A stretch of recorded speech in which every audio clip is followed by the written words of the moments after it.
This video and many more are made possible by viewers like you. If you enjoyed, please consider liking, subscribing, and supporting via ko-fi.com/BrandonTate77. Hey everybody, it's Brandon, and to begin this video, I would like to say something so very controversial that is definitely going to rile people up just from the mere utterance of these words. I have opinions I'm going to share on the internet today. So as I've mentioned in plenty of videos and other posts that I've done as of recent at the time of this video going out, I recently turned 30. And maybe I don't know if I'm just thinking too far into this, but this whole month in particular, March 2025, has been rather reflective for me. I've done a lot of thinking about where my life in particular was 10 years ago and what's all transpired since then. And of course, since I do a lot of music-based content here on YouTube, that of course extends to all the stuff that I've done in terms of music-related dealings in that 10-year span in particular. Or no, not specifically within like the last 10 years, although that's been a huge part of it, but also thinking back to prior to 10 years as well what I was doing musically. And so going into this month's long-form video, I thought, why don't I just go ahead and do a little bit of deep reflecting on the types of bands that I have played in personally and what do I think of them. I feel I've been in quite a few different musical situations that have coalesced into my overall experience and continuing development as a musician, and I feel it's probably time to assess how I felt about each of those kind of situations in other, well, bands, and kind of let you know what my thoughts are on that, and maybe this will be a guide to anyone of any age really that is trying to explore music and trying to maybe figure out what might be right for you to try out. And I really wanted to speak to this a lot more candidly than going through like a full script writing process that I would do for some of my long form videos. I do have my handy little tablet here. I've kind of just gone through and listed out some points for each of the band situations that I've been in. What we're going to look at is like 5 pros and 5 cons of each, and I'm really just kind of try and stick to the main points, maybe add some little fun bits and details as we move along. But as always, if you know my videos well enough, disclaimer time. First thing I really need to clarify right off the bat is this is not a critique of any of the particular bands that I have been a part of and the musicianship that was involved in those projects, but more just kind of overarching, hey, this is a type of band you might find yourself either wanting to join or being offered to play in, and maybe these are some things that you can consider for going into that. However, as we roll on with this video, I am definitely going to take a little bit of time to thank and recognize some of my personal favorite bands and other projects that I have been a part of, because great people and great work deserve to be recognized. Second disclaimer, while I think I've taken some adequate time to really assess each of these types of bands and what my thoughts are on them and things to think about when considering joining any one of these bands, my perspective is absolutely incomplete, and your experience in one of these bands may be totally different. You may have totally different thoughts on this. Absolutely, if there's further discussion to be had on that, I would absolutely love to hear from you down in the comments. Third and final disclaimer, I think I'm going to be pretty detailed enough with this video that I'm going to put each of hey, this band has this pros, this band has this cons. I will go through and label all of that in the timestamps down below in the video description, just in case you find yourself wanting to jump back to those at any points for your own viewing or for further discussion. The first type of band I wanted to talk about is, well, your school band. Now, obviously, there's different points of entry when you can get into your school band. Obviously, you could start in elementary, real basic, start in middle school even. I started in high school though, and so my experience in school band stuff is only limited to the high school, and even more than, unfortunately, it was only limited to basically what amounted to 1 year. That's a point of further discussion we'll get into. More specifically, I went to Fountain Fort Carson High School, where I was a part of the Trojan marching and jazz bands. And so this part of the video especially goes out to all of my former classmates in those programs who I've managed to stay in touch with long since graduating high school over 10 years ago now. So let's talk about the pros of joining your school's band. I think the most glaring pro for joining your school band is obviously it's going to make you learn how to read sheet music. Now, obviously, as a guitarist, bassist, and really other fretted instrument enjoyer, I have a deep love for tablature notation ingrained into my core. And so please imagine my absolute shock and dismay when I walked into my high school jazz band class for the very first day, and I was like, oh, I actually have to read music now. That first day of band class for me was rough. Thankfully, I stuck it out, I buckled down and I learned how to read sheet music, and I was able to make it through that whole semester in jazz band, and it was great. But unfortunately, this was a skill that I lost well before leaving high school, and it really wasn't until I got to playing piano and keys again for primarily my YouTube work and sometimes in bands that I was like, oh, it's actually time to read sheet music again. I think I'm doing a more decent job with it now, but admittedly, I do still struggle quite a bit with reading sheet music. there's actually a huge poster on this side of my studio wall, which is a complete bass and treble clef notation thing. And how do I rely on it too much for learning sheet music related material? That all being said, and I know as much as other guitarists and bassists are going to be like me and love tabs as well, it's still absolutely invaluable that you learn how to read sheet music and continue to do that consistently. And obviously, again, school bands are a great place to get started with that. Next point I have, maybe this is going to vary quite a bit here, but obviously school bands will teach you the fundamentals of your instrument. Obviously, you can't rip out sweet licks and shreddy solos without putting in the work to learn the fundamentals first. And quality music teachers in the school will be versed in getting you started, even if that's maybe not their primary instrument. The next thing I have a really fond appreciation for doing school band stuff is that not only does it teach you where your instrument fits in the mix of a band per se, but rather a very big band. Obviously, you're gonna have like symphonic and other kind of music programs that you do. But when I started on bass guitar doing the jazz band stuff and then moving on to marching band, being able to practice with such a large group and figure out where me and the bass guitar register and other instruments that occupy that register with me, where we fit in the mix of the whole thing. It was definitely very valuable and obviously helped a lot for when I got to playing in obviously smaller scale rock bands and the like. If you've ever seen the memes about, say, X member of the band not helping with load-ins or not having a complicated load-in, I didn't feel that really applied in school bands because we all embrace the suck because teamwork makes the dream work. I do have fun and fond memories of having to load and unload all of our marching band gear to and from other schools around, the area and whatnot. But it was absolutely one of those things of everyone pitches in, we got to get out of here sooner than later. And I think that's been something that's stuck with me almost to a fault at times from my further experience down the line playing, again, in the smaller bands. This is probably going to vary quite a bit depending on your school system. There's a solid chance you may not be on the hook for getting your instrument paid for entirely. I do recall in some extent, I don't know how specific this went, but like schools, getting partnered with local music shops and saying, hey, I have a kid who's going to be playing X instrument in the school band. Can we work out a rental of sorts? But I would have to think that doesn't leave you on the hook entirely for your instrument, say, if something goes wrong or you end up leaving the program. Okay, that's everything I would consider the pros of being in your school band program. Now, let's take a look at what I would consider to be the cons of that. Again, this could vary greatly depending on how your school system is structured. Again, I can only speak to the high school experience, but oh my goodness, if you do want to be a part of your school band, it could actually be very difficult to try and schedule for. What ultimately was my big problem for trying to continue doing high school band stuff was that I was also interested in doing everything else under the sun in high school. For me, I also got involved in the school newspaper. I did video production. Oh, hey, look how that one turned out. I took a run at student council for a time. And then I was also involved in athletics doing wrestling. I don't recall actually if this maybe changed at some point with the scheduling structure, how my high school worked at the time. But the band stuff was always treated as like a formal academic class and not like an extracurricular after-school activity. That's not to say you couldn't have like your marching band do practices after school. I, of course, remember that. But if you're trying to like maybe involve yourself in other fun school activities that are treated as formal classes, like the things that I also got involved with during high school were also academic classes technically. So that's to say you could have X other fun class that you want to get involved with for whatever reason, and then you have the band class you want to do, but oh, guess what?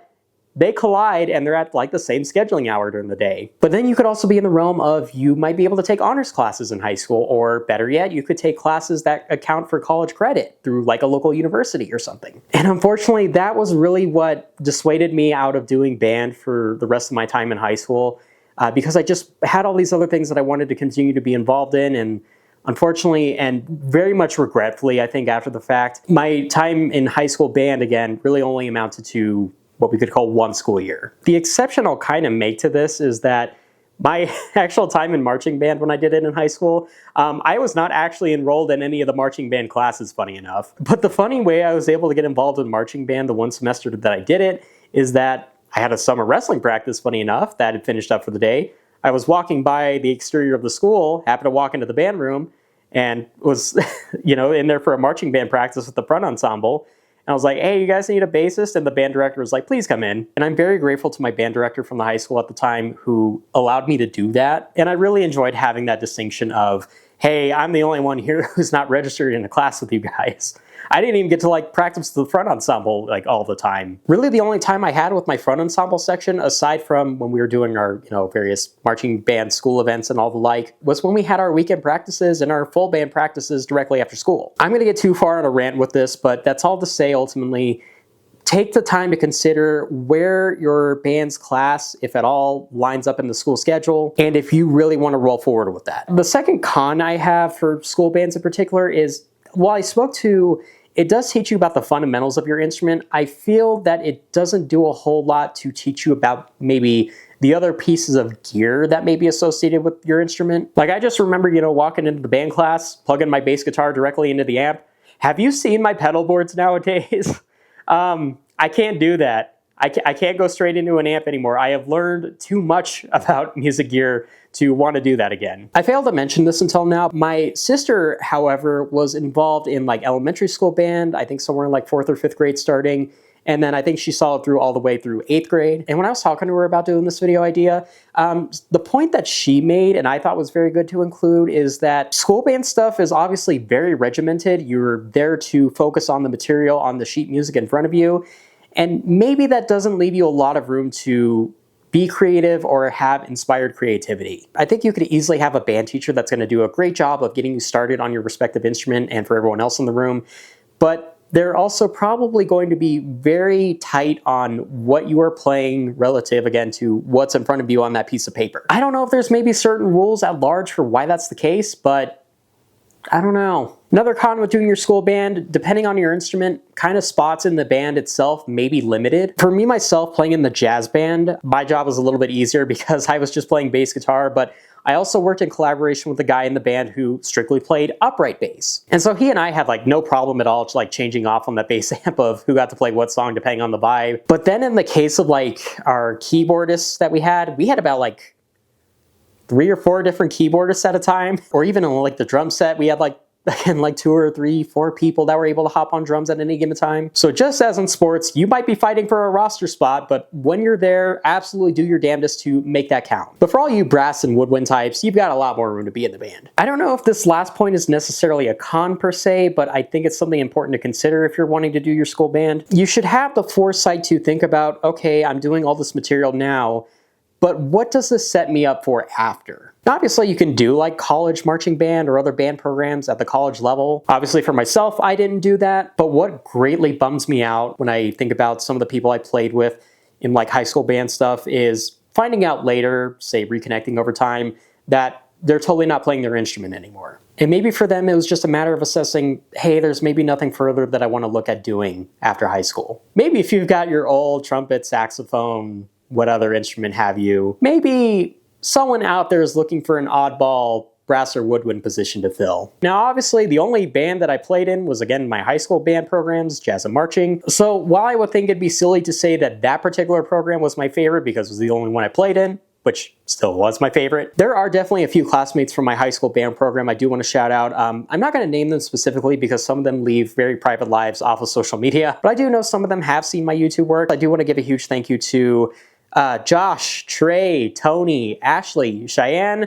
George, Perry, Deshaun, Isaiah, and Portia. And I also should give a thank you to my high school band director, Randy, as well. Thank you so much for what you did for me to get started on music. All right, the next type of band we're going to look at here are tribute bands. This is a pretty easy concept. You take X famous band, you gather up some musically inclined friends and other musicians in your area, and you form a band specifically playing the music of whatever famous band you're tributing. I've seen plenty of discussion both in person and online ragging on the concept of tribute bands for whatever silly reason.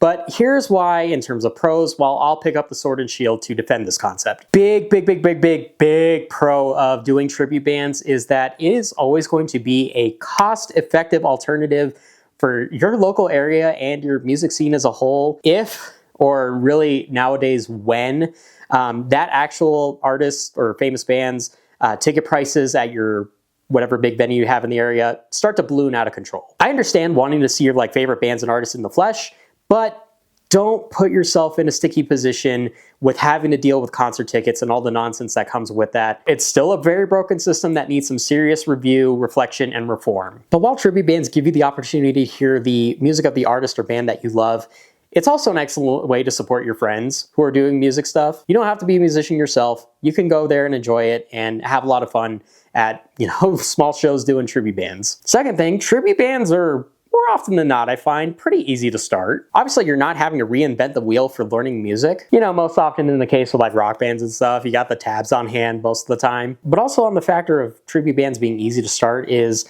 it's an excellent way for new players to learn how to get up and play on stage if they maybe have never done that before. I haven't participated in one of these ever, but a group that I know that works specifically here in the Denver area doing this sort of thing is called Flash Jam. There's a lot of musicians in there that I've seen that are first timers at being able to do this sort of thing. And in my time of playing around in the Denver area, I've seen plenty of new players of really all ages that are getting their start through tribute bands.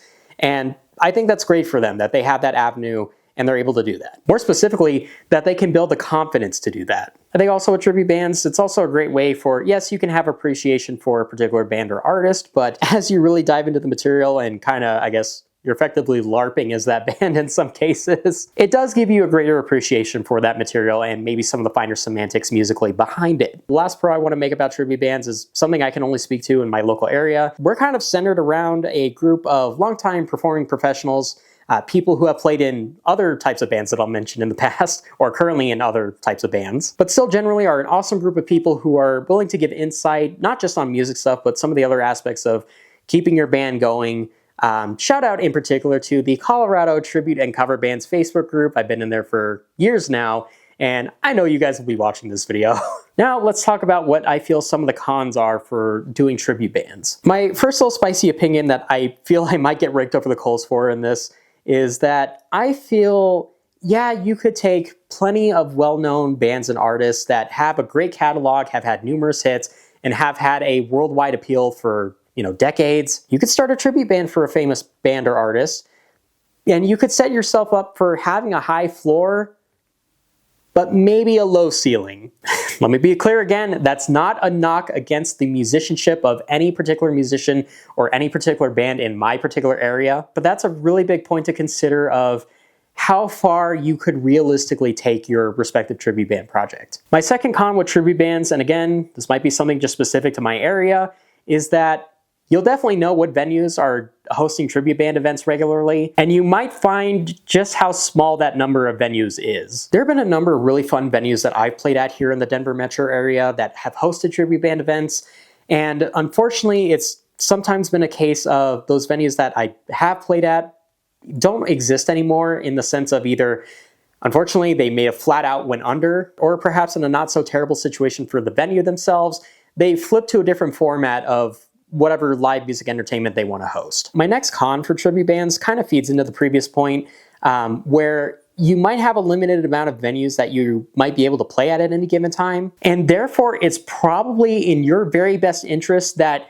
you think about in advance of limiting the amount of times that your tribute band actually goes out to play live. I think of instances of playing in tribute bands where I was just there to show up and play and have fun, where, we were getting to go play out at various venues around town weekend after weekend. And I recall distinctly a tribute band that I played in for a time where we just played back to back to back weekends, for a whole month's worth of weekends, if that makes sense. And at the time, because I didn't know any better, I was like, oh, this is fantastic. I'm getting to play out a bunch. And having later been on the side of actually managing a tribute band project, I look at them like I would have never absolutely done that ever. And that just could go to say that you're gonna wear people out of your act really, really quickly. And so you might put yourself into a hole of, yeah, you played all these fun shows in a really short span, but now you're kind of maybe going to be in a dry spell of waiting for the next one to come along. But not just with that, if you've never been on the side of managing or booking a band before, a lot of venues, especially at your local level, are going to enforce what's called a radius clause. That's going to be where the venue is going to flat out say, hey, you can come play your show at our venue at this specific date, but you may not book anywhere else within a certain radius, miles, kilometers, what have you, of our specific venue for X amount of time before and after your show. And that's simply to say, if you run your tribute band going back to back to back to back, not only is there a really solid chance of running your act's appeal dry, there's an even greater chance you are going to start pissing off local booking agents who are not going to want to book your band again because you effectively stuck a middle finger in their face when they told you about that radius clause. And I understand if a tribute band is the first band experience you have and you're really excited to share it with the world. So I would definitely say with tribute bands, take the time to have some major planning and caution for how you choose to book yourself so that you don't just run afoul of yourselves, but other people who are doing the behind the scenes work to make the show happen. The next con of tribute bands that I want to mention that kind of has some various subpoints to it is not all tribute bands are created equal. Where I said that tribute bands can oftentimes be fairly easy to start, that very much depends on the personnel needs that your particular tribute band project may require. And if you're not able to fulfill those personnel requirements to the best extent that the actual band itself really presents in its live setting, it may not be the best idea to do. I had musings of starting a Deftones tribute band, but when I really got into kind of the personnel needs that were required for that, I kind of let that idea die. Now, the next point I want to make on this is, if you want to start a tribute band project to any sort of act that is, and I know this is very subjective, but controversial because of various actions of maybe specific prominent members in the band, or maybe the band as a whole, that might not be the best optics for what you're trying to do. Now again, this is going to be a very subjective assessment for each individual band that you may be considering wanting to launch a tribute for, and at the risk of letting my non-music related true colors shine, probably the shining example of a tribute band project I would absolutely want nothing to do with and would not touch with a 30-foot pole. If you're considering starting a tribute band for Trapt, please reconsider. I've spoken to this subject a little bit before, but in terms of the whole separating the art versus the artist debate, I really find the amount of separation between that to be very small. And again, I'm making this video from the perspective of my honest opinions on all these types of different bands I've been in. Don't set yourself up for failure by choosing to tribute something that is dicey. The last subpoint I want to make about not all tribute bands being created equal, maybe as a bit of a double-edged sword really, is that there's definitely a risk of oversaturation in your local area. There's a long-running joke in my local area here in Metro Denver about the amount of Journey and Grateful Dead tribute bands in particular that we have here. Again, not a knock against the musicians in particular. They all do a fantastic job of what they do. I do think you can have multiple tribute bands to the same famous band in your local area, but I will not deny if there are a bunch of tribute bands running around to the same band in the same area at the same time, some of them are going to get lost in the mix, and some of them are going to end up at the top of the pile. The other side of this is you pick a band that you are really passionate about their music for whatever reason, but for maybe your local area at large, maybe just there isn't enough interest for it. I've seen plenty of tribute band ideas float by where it's like, hey, the band itself that they want to tribute is fantastic, but is it too specific to the point you're going to be maybe scrounging the bottom of the barrel to try and land shows? I really hate to say all this and sound like I'm out here trying to crush people's dreams. I'm absolutely not trying to do that, but I think in the realm of tribute bands, you really should think realistically about, again, how far you really can go with it. There are definitely a number of famous tribute bands that are actually out touring consistently even, but not everyone's going to be able to do that, and if you're trying to start something maybe a little too hyper-specific, you need to keep that in mind. The last con I want to speak to on tribute bands in particular is, yeah, you can get everyone together and be like, okay, we have the music material here ready to learn, but then you can really get too far into the semantics of, oh, are we using the right gear for this band? I totally get people may want to take the tribute band direction of trying to put on the most authentic representation of the actual band itself as much as possible. But if you're going to get into the fine details of what a specific band uses for like gear, amps, pedals, there's a ton of different ways you can take with that. But in relation to some of the other previous points I've made, think about, okay, what's our floor? What's our ceiling? How realistically maybe could we get to play out? Do we have the personnel in the band that are reasonably willing to drop, I don't know, scary amounts of money on specific kinds of music gear? I'm not just saying this because I'm definitely a guitar modeler enthusiast, but if it's going to be that all you use that specific gear for is that tribute band project and you're not getting to use it in a very consistent fashion, why put yourself through that struggle? With that all said, I have 2 picks for my favorite tribute bands that I've personally played in. Now, if you see my track record of videos to start 2025, it shouldn't surprise you that Little Monster, the tribute band I helped start for Royal Blood here in Denver, absolutely is one of my favorites that I've done. With that particular band, I want to give a huge shout out to my dudes Kyle Moore and Jeremy Osborne, who have been a part of this project with me. And if you have the chance to look at some of the studio videos and live performances we put together from that project, those guys have been absolutely awesome in making that project a reality. Now, while I just spent some time ragging on the notion of buying specific gear for a tribute band project and not being able to do much with it, if you know anything about Royal Blood, that's probably one of the most hyper-specific tribute band projects you could get into, because I definitely invested too much time and mental straining in putting together a competent rig for that project, and I think I skirt my own little rule about this is because, yes, I use that for the Little Monster tribute band, but I also use it plenty of times here on my YouTube work. And there's still plenty of room for me to use it here on YouTube. But for me, playing bass and dancing on my pedal boards in that band, it was great for me to be able to do that musically and also from a technological standpoint. I wouldn't say we're done in that project, but we've definitely been in a bit of a quiet phase for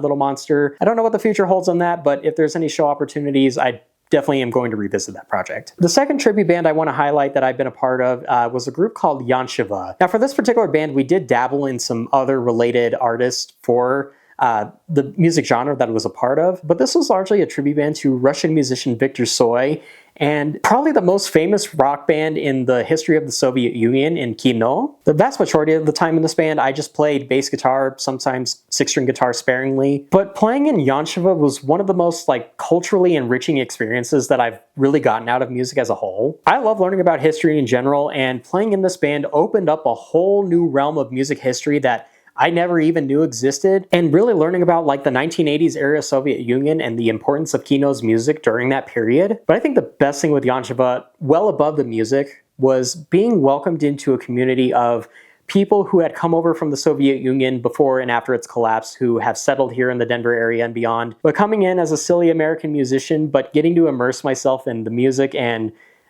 a lot of the events that we put on locally for that community. It was eye-opening to say the least, and had a very strong effect on what I would consider a very cosmopolitan approach to music that I bear with me today. And so I don't forget to name anyone in particular here. There's Max Popov. Thank you so much for opening that side of the world up to me. I think that means a lot to what I've been able to build for myself musically. And then also Alexander Kislukin and Ilya Kazanov. There's also a few different collaborators we had in that project at various points, but to that group as a whole and the community that was a part of, Spasibo Moya Juzia. Next type of band I want to talk about are cover bands. Again, very easy concept to understand. You have your band, and then you kind of just take, not a specific band like a tribute band, but you kind of just take a mishmash of various hits and stuff, and then you just put that in your set. Now again, while you should primarily look to use bands as a way to further yourself and your own development as a musician, the obvious pro that I cannot ignore and can't sugarcoat with a cover band is, do you like money? I will not deny, some of the absolute best money that I've made in music has been a direct result of playing in cover bands. I don't know what else to say on that. If you do consistently well as a cover band, you can easily make that a profitable side job. Now, as I spoke to again with the general premise of cover bands, not only are you kind of just, or can you pick rather, various hit songs and throw it into your set, you have a lot of room to really go wide in terms of what genres you have in your set. You could easily be like a country cover band, just playing country songs, or you could do hard rock, you could do pop punk, you could do 80s rock, or you could go really wide and have your cover band be a really fun amalgamation of all sorts of different genres, which really showcases you and the rest of the group being a very well set of diverse and skilled musicians. Now, as opposed to the tribute bands where you're kind of more focused on an authentic representation to varying degrees of that particular famous band or artist, with the cover bands, however, I think there's a lot more flexibility with how you can play a particular song. Yes, you have the core song itself, whatever famous song it may be, and you kind of do really still stick to that most of the time, but you and the group definitely have the room to say, what if we try it this way? What if we throw a little fun twist on it? But since your big responsibility in a cover band is getting asses on the dance floor and getting the drinks and food sales flowing, there's no harm in kind of shaking it up in how you do things to give some of the people memorable. Also, in contrast to tribute bands, I think with cover bands, I think it's been probably the most diverse set of venues that I've been able to play at. And if you choose to do a cover band and you go broad with the amount of music that you include from all sorts of different genres, that's definitely going to open up a lot of different fun venues. Obviously, you might hear about cover bands doing weddings. I've done some very interesting shows with that. There's plenty of times you're going to pull up at a restaurant that just has a dance floor and you're just going to make that rock. And if you and your group are consistently balling out and building a great name for yourselves, there's definitely the chance of going out of town and out of state even in some cases. I look at the times that I played in cover bands and I'm like, man, we played at some really fun places. I should say with the one caveat, that kind of still the same booking rules apply as I mentioned with tribute bands. I think maybe there's a little more freedom because, I don't know, if you're playing in a big enough metro like Denver, you probably could play comfortably at one end of the area and then play at the opposite end. And that's not going to be too much of a big deal because, people still kind of have their locales within bigger cities that they like to congregate into. But still, please don't piss off booking agents by violating radius clauses. Something else that's cool with cover bands, depending on the types of skill sets that each individual musician brings, you can have a greater division of labor amongst the band as a whole. As far as lead vocal duties go, I don't see why you couldn't or shouldn't distribute that labor amongst the whole band for as many competent singing voices as you do have. Or hey, what if you have a guitarist that knows how to play keys as well, or one of the singers can play keys? You can do some really fun trade-offs with various songs that you might have. You could have a guitarist in the band that specializes in doing stuff with weird guitar tunings. I think you get the point with that. Okay, I've spent quite a bit of time hyping up cover bands probably as a whole here, but yes, let's talk about some of the cons that come with that. Music genres could be broad, and your set list could be very diverse, but also the amount of time that you're out playing on any given night can be, I don't know, anywhere from, it could just do 1 hour to most often cases what I found 4 hours. But I understand doing multi-hour sets with breaks in between is not for everyone. But of course, any competent cover band is going to be very upfront with how often they play out and how long they play on any night. Speaking of multi-hour adventures, doing out-of-town or out-of-state trips where you might be on the road for quite a bit of time, again, not for everyone as well. And that's understandably because that presents a whole host of logistical questions that you need to answer right away if you're gonna do something like that. How are we gonna get the gear there? Who's gonna drive? Is whoever's hosting the event that we're playing at providing any sort of accommodation to us? Hotels, secure storage so you don't get your gear stolen. So yes, those are crappy questions to answer, but the payoff can be quite great. As much as I've wanted to do this, the next con I would speak to cover bands in particular is, yeah, there's a lot of paperwork involved too behind the scenes. I mean, of course, this could apply to any particular kind of band, but again, I'm only speaking to my experiences here, and the whole cover band angle does require also a mind for business as well, not just for playing your music. Maybe just navigating that, but also incorporating the band into actual business so you don't get in trouble with taxes and the like. But with cover bands, especially if you're going to be out for multiple hours at a time, maybe there's stipulations on weather, other accommodations during the show itself. If you have more experience speaking to this on the cover band booking side, I would absolutely love to hear from you in the comments. Next con I want to speak to on the premise of, you can have a cover band that you are the band and you play out for multiple hours, 2, 3, 4 hours, what have you. There's definitely also the possibility that you and your cover band could play a show with another cover band. But the big issue to keep in mind with that is if you and the other cover band maybe share a lot in common with the types of music that you perform, you could definitely run into the issue of,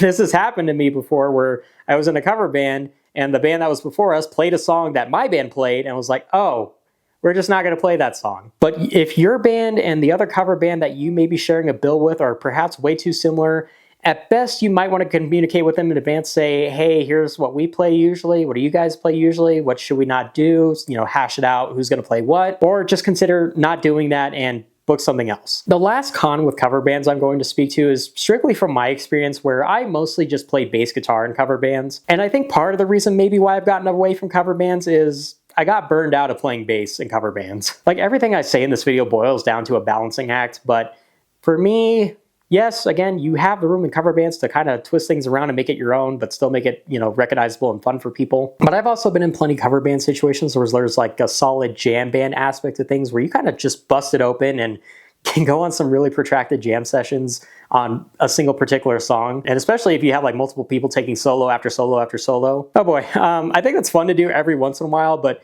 having played bass guitar in that situation, can we end the song?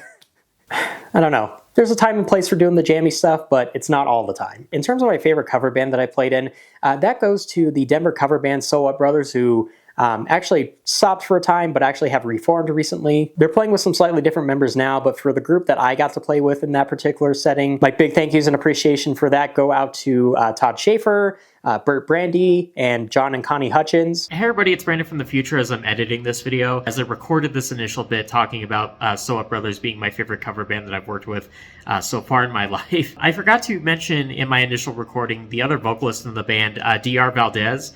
Dr., I'm terribly sorry I forgot to mention you in the first go-around here, but of course you were just an equally important part of So What Brothers as well, and I'm glad to see you're out performing again. Again, totally sorry I forgot to mention you, man, but you're awesome too. And lest I forget, there's also Lou, who consistently ran sound for that band. And you guys as a group helped me not just with improving myself musically as a musician and learning how to improve my playing, but also building the endurance to go the distance on those long shows. The last type of band I want to speak to in this video is just simply original bands. You get some like-minded musicians together, you are dedicating yourself kind of more maybe to a specific genre of music, and then you go after it with trying to make something of yourself and build your own name. In terms of pros for original bands, I think it's just easy to say that, yeah, you're probably going to have maybe a low floor, but your potential ceiling is incredibly high depending on how far you can push yourselves with it. And as a second pro to that, an original band is a true test of how far you can really push your creative juices. The third pro I would give to original bands is, yes, you are really driving your creative forces to making your own material and finding a way to make that stick somewhere. But this is also kind of debated with original bands, and I will say this is flat out wrong if you are not doing this as an original band. Definitely take the time to explore doing some covers in your own style. It really boggles my mind when I look at like listings on Craigslist or other social media for people who are wanting to start original bands and we're like, we're doing no covers whatsoever. Why would you shoot yourself in the foot doing that? Again, yes, you are trying to build your own material primarily. Give them something that's going to want them to probe further into what you're creating on your own in that style. There are plenty of instances of metal bands that have posted like covers of pop songs to YouTube and as a result went on to greater heights. I think doing occasional covers as an original band is a fantastic way to set yourself up for success. The fourth pro I would give to original bands is, yes, while there's a bazillion different music genres that you could go diving into for this, you know, as long as you have maybe a little bit of crossover with other bands doing at least something similar in your area, there's probably definitely a place for you. The final best thing I would say about original bands is that you ultimately, while you're again pushing yourself to be creative, you have the room itself to really figure out where your musical abilities that you have suit you the best. You may not have the most complete skill set as a musician, but if you know what to do best with what you know how to do now, you can use that as the platform to build from. Now, my time in original bands so far in my life has definitely been more limited than when I've been in cover and tribute bands, but I definitely have been in those, or in the original sphere long enough, or in various points, to see some of the really glaring cons that come with being in an original band. The first thing I would point to in terms of cons with original bands is that it can be quite difficult to direct your focus as a group. I think one of the most glaring examples I think I've seen of this, but maybe also admittedly one of the funniest, is if I see like a Craigslist listing of people who are serious about starting some sort of original band, but they're like, hey, we want to, get the band together, get material going, and like we want to hit the road touring as soon as possible. Oh boy, please slow down. That's skipping over a whole lot in between that needs to happen before the possibility of considering going on the road even happens. So I think in terms of if you want to explore doing original music, it's definitely a matter of take things very one solid step at a time. Definitely don't slam yourself into trying to accomplish all these different things all at once or as fast as possible, because that's going to put a lot of stress on the whole group and people might not be able to maybe keep up with that. Again, the drive is great, but be realistic about it. Another thing I think can happen with original bands is when you have what I would just call having too many cooks in the kitchen. I don't know, maybe it's like every band kind of has that one or two people that primarily write the music. Of course, I think it's always good to have input from other members as well. Keep it a collaborative space where everyone does feel welcome to share their thoughts on how to proceed with writing stuff. But probably it's still best to keep as much cohesion in having a solid vision, and then you have others that just kind of contribute to that and try to see what you can make work with that. The third con I want to say about original bands, and probably is one of the scariest, is that you might get to a point that you have some expenses you need to start making, whether it be for merch, studio time, if you're not maybe recording at a band member's house, if they don't have that or as advanced production knowledge, and those expenses can stack on quick. I think it's apparent that if you're going to make those expenses, there better be some damn good effort behind it for what you plan to do with it. But still, the return on investment for what you do on those expenses, if it does come along, it might not be so great at first. And I'm not just talking from a monetary standpoint. So if you're going to start pushing on things that are going to start being expensive, you definitely want to make sure that the whole band is behind that. I personally can't speak to this next con, but I just know enough from hearsay that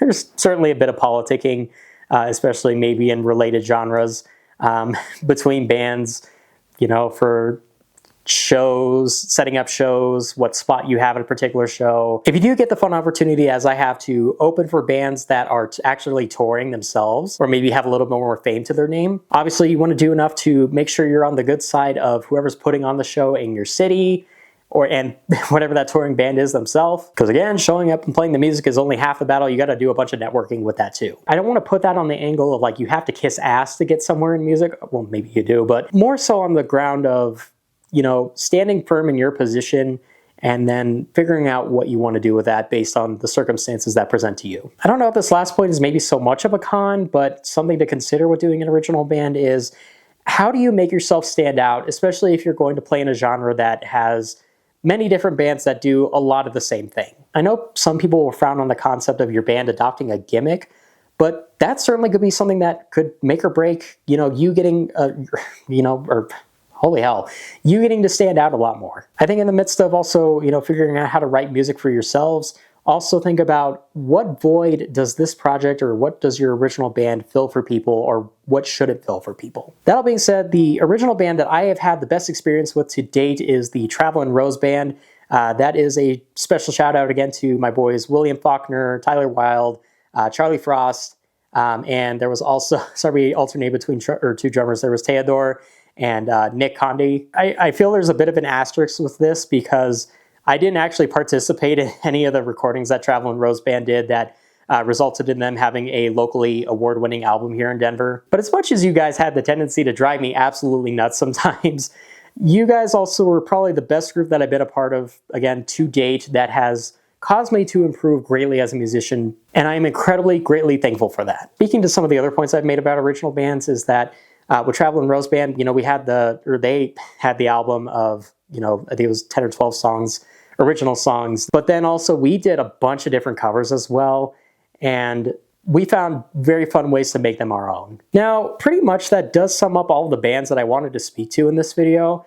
However, given my position in creating YouTube stuff for going on 9 years now, I really absolutely need to speak to doing my YouTube work as a whole as if it were a band project. Because in the grand scheme of things, every single fun band opportunity that I have had to be a part of has been a direct result of my work here on YouTube. And maybe call this a hot take, but I firmly believe that yes, you can do all your band stuff too, but as individual musicians, you absolutely need to be engaging with social media in some form. And I know some people are averse to social media, but I simply would say that in the realm of being a musician and wanting to present yourself to the world and not just take yourself seriously, but be taken seriously by other people, don't hate the player, hate the game. I genuinely believe if you are not engaging with social media as a musician in this day and age, you are doing yourself a huge disservice. But as I've done with every single band situation that I've spoken to in this video, let's talk about the pros and cons, starting with the pros. Probably the biggest thing that I've always looked at, the benefit of me doing YouTube stuff,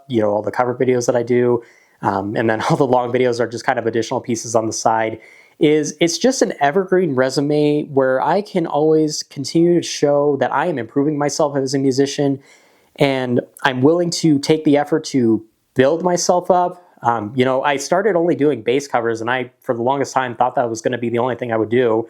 And now I'm up to like 11 instruments that I'm able to whip out on the fly. Am I great at all 11 of those instruments? Absolutely not. But I think it goes an extra mile to say that I'm willing to take those steps to really dive into stuff and really push my boundaries on what I can do as a musician. And that's also to say you just have the resume of stuff that you could send to people and be like, hey, this is the best representation of my playing abilities if you want to consider me for your project. Now, I think one con towards bands as a whole across the different band formats that I've kind of talked about here is that there's variants of what you are doing within any respective project, but you are still confined to the purpose of what that band is for.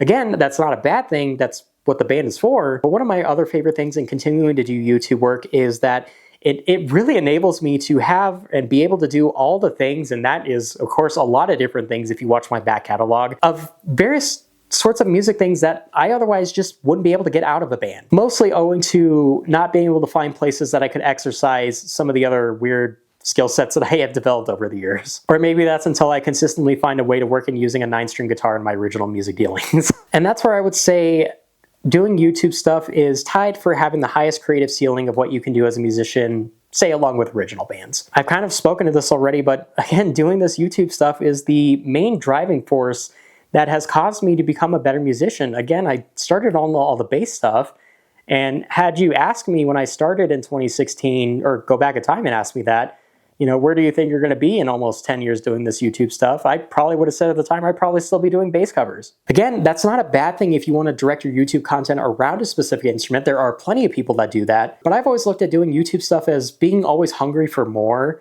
looking at stuff that it's like, hey, maybe I can do this now, but if I adopt some new techniques or research how to play a particular instrument a little further, I can start doing fun stuff with that. I may not have the place to easily do that in live music settings, but I will always have a home to do that here on YouTube. And where bands can often get easily confined to just their local setting, YouTube, it's the internet, it's not a perfect platform, but you do have the ability to, I don't know, broadcast yourself and get seen around the world. Also with YouTubing from a learning standpoint, aside from the music piece of things, well, obviously with all the gear that I showcase on a regular basis, I've learned more about music gear primarily through pushing myself through YouTube projects, watching other music YouTubers do gear stuff, than I think I ever could have done, you know, in band settings. But then I can maybe look forward to somewhere down the line where I can find a situation where I can apply that to. You know, I've also started pushing myself, especially in recent years, especially as I've had some of the greatest growth that I've had on YouTube, even as a small channel, trying to find ways to push myself into talking about other different subjects. You know, this has kind of been a mishmash of music gear and theory. I do all my weird tuning videos because I genuinely find that to be a very interesting topic worth talking about to people. And that's also to say I'm on the format now where I try to have like one of these longer videos talking about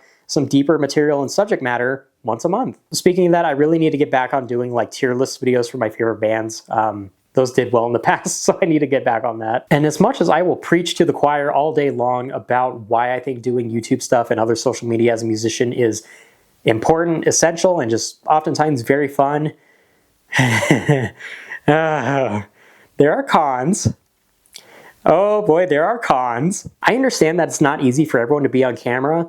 That it easily extends to playing your instrument just as much as, you know, just talking. You know, but again, you don't necessarily have to talk. My earliest years on YouTube, like many other musicians who do covers, was just strictly playing the music and calling it a day. But I still really can't go against the notion of you still need to be finding ways to build a portfolio for yourself that you can present to people in the 21st century internet age. The next con I want to speak to on YouTube stuff is don't expect to be, you know, actually just getting on there like instantly and expecting instant success out of it. I wouldn't say this for certain, but you could totally expect that your growth on YouTube is going to be very slow. I look at my YouTube analytics plenty enough, and kind of looking at where I started and where I am now, in the 9 years that I've been doing this, I really do feel that only in recent years have I started hitting a stride where I have started to figure out, you know, ways to gear content that is getting more reach to people. Again, not just on YouTube, but on various social media. But it's also plenty easy enough to get started on YouTube and get caught in a comparison or a trap of comparing yourself to others and playing the numbers game way too damn deep. But that can be very discouraging, but still stay on your grind. At least look at it again as a way that you can have something to show people as you try to explore other opportunities elsewhere in music. Okay, this is my biggest con in terms of YouTube stuff. Where you set your expectations and ambitions for with what you want to do with your YouTube content versus the reality of what you actually can do. I can't tell you the grandiose number of ideas that I have for things that I feel would really be awesome to do for YouTube stuff, but for a variety of different reasons that sometimes it's just not possible to do. Something that I've always wanted to continue doing for like YouTube projects is doing like collaborations with other musicians, like primarily here in the Denver area. But naturally that can be difficult in terms of like, you know, scheduling conflicts. Maybe they have something else going on, music or otherwise. And so in going along with doing YouTube stuff, I definitely have had many times of having to think about and really scale back what I could actually do for a video project if I'm going to pursue it. Or maybe if it's just something that's left better for way down the line if I happen to build this up to even greater heights. Now, I will ultimately say again that having the YouTube thing as like even as a resume piece as a musician is definitely worth having. It's not definitely a full guarantee that you may land some solid opportunities because always there's the luck element involved. So fun but not story here that I have is I auditioned for a well-to-do original band here in Denver that seemed to be building some steam for themselves. And I thought I had a great amount of stuff, not just here on YouTube, but I also keep a record of like all the testimonials from people I've worked with. I thought it was something I had in the bag and I could be a part of something great. However, for reasons that ultimately I don't know because I did ask and I never got a response, I was not chosen for that particular band. But that was still ultimately humbling because it was a sign to me that it's like, okay, didn't work out, still got to keep on the grind. And that is what I will continue doing. Now, as I've spoken to, like my experience doing all this YouTube stuff has reflected in me being able to land some other fun opportunities elsewhere in band settings. On the flip side of that, a lot of the ideas that I draw from my YouTube projects and the like come from feedback that I get from fellow Denver musicians. But as my last con for what I've observed with doing all this YouTube stuff is I can't really pinpoint where or what the full extent of like what my YouTube work how that fits into Denver music as a whole. But I've also come to the conclusion that that's a question that exists but cannot be answered. Maybe as a partial answer that actually one of the greatest joys that I have had with doing my YouTube work and then later going out to play like live shows here around Denver is I have had people, this has happened multiple occasions now, which surprises me every time. I have had people come up to me at shows and say, hey, I am here tonight because I follow you on YouTube. So as much as I've spoken to the cons of what I think of having done all this YouTube stuff over the years, it's still the greatest point of me as a musician and what I've been able to do so far elsewhere. And I personally would not have that any other damn way. The last little piece of this video I want to include relative to all this experience in, working all these different band situations and YouTube as well. This was a little piece that I was very hesitant to maybe think about putting in. And obviously, as I mentioned in disclaimers, and I'll clarify again, this video has not been about, it's been about assessing these band situations as a whole and not the musicianship of, the various people that I've worked with. Obviously, if I mentioned you in this video, you are awesome. But the people aspect of working with musicians and not their musicianship itself is something I do want to speak to. Oh boy, I'm not going to put names to anything like that, but this is still going to be something that I'm going to speak to. One of the greatest faults that I think that attempting to work with other musicians has is that yes, when you're trying to get a group of people in the room together to make music with, you're mostly trying to evaluate people on how well they gel in the music situation and how well they function in the band as a whole. But with that, there's maybe a considerable deal of not being able to treat it like a formal job background check of sorts and try to find out some of the finer details about who you're working with. I've heard plenty of people say, and I've also experienced this myself, where it's, you start out into the band, everything seems to be gelling really well, things are grooving nice. And then you start to find out how people actually are. I should say, most of the time that I've been playing in bands, it's been fantastic. And unfortunately, you might find yourself working in an instance where you find out something about someone that you didn't know about before, and it really unsettles you. There's kind of low-level stuff with this of maybe just someone doesn't care enough about being in the band, but they still show up, but they're not putting in the effort, so kind of puts you all in a weird spot. But as there are many famous instances of this, there are plenty of concerns about, if not outright abuse, substance use concerns can always be a red flag. I would argue that is a definite red flag, but somehow having band members that flippantly cause issues with venues and bookers, not just, from I'm not talking simple scheduling stuff here, but more being very combative, to say the least. And if substances are involved in that mix, oh, that looks great. And that's a definite, you got to address that immediately, or that's going to look bad for you and your group as a whole. The other glaring red flag I would point to is if you just get a really funny vibe about someone that you might find yourself in a music situation with. Search engines and the like are free, and they can certainly help you if you do have that funny vibe and your intuition is leading you to say, there's something is off about this particular person that I may be working with in a band setting. Please don't be afraid to take that step and do that research and really evaluate if someone is someone you shouldn't be working with. As much as I really don't like the final piece of this video to be such a downer on this particular kind of darker subject, I think there's just a really strong principle that musicians who choose to work together are choosing to do so in really good faith with each other. And if someone somehow really violates that in a really toxic way, it's probably definitely best to move on. But again, with all things considered that I wanted to talk about in this video, I do hope you enjoyed. This was something that has, again, been sitting on my mind just in the midst of turning 30, and I felt would be really fun to talk about. I do tend to keep my long-form videos a lot more scripted and focused, so I hope this didn't go off in too many different directions all at once. But if you're trying to figure out any particular band situation that might work best for you, or even doing the YouTube stuff, I really hope this video proved helpful for you in maybe finding some perspective on how you want to approach that. And as much fun as it was to talk about where I was as a musician, it's equally exciting to think about where I could go. And as I at least look forward to marking 10 years of doing music stuff on YouTube, I am looking forward to tons of more fun and exciting projects. Thank you as always for watching, everybody, and I will see you in the next video.